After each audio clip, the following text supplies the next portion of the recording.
ជំរាបសួរអ្នកទាំងអស់គ្នាថ្ងៃនេះខ្ញុំមកបកស្រាយអំពី Scratch ជំរាបសួរអ្នកទាំងអស់គ្នាខ្ញុំបានឈ្មោះភេទរៀនថ្ងៃនេះខ្ញុំនឹងបកស្រាយអំពី Scratch ហើយនេះគឺជាក្រមយើងអាចប្រើ Safari ឬ Opera ផ្សេងៗក៏បានដែរជាដំបូង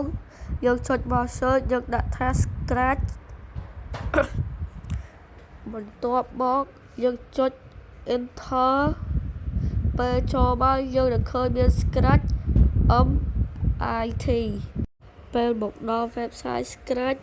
យើងឃើញមាន Scratch create explore idea membership search join Scratch sign in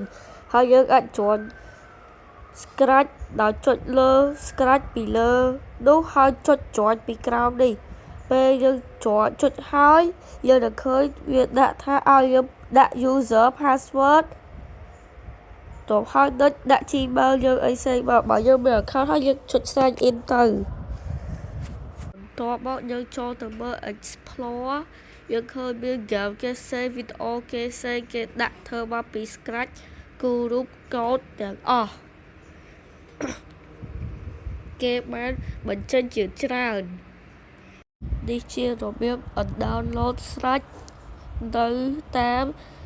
Microsoft Store ដំបូងយើងចុចទៅ search ហើយដាក់ថា Scratch ពេលបន្ទាប់មកយើងនឹងឃើញមាន Scratch ទៅហើយយើងចុចលើ Scratch ហើយ download មកពេលយើងចូលម្ដងយើងមាន Scratch ហើយយើងចូលទៅ create ពេលចូលទៅយើងឃើញមានកន្លែង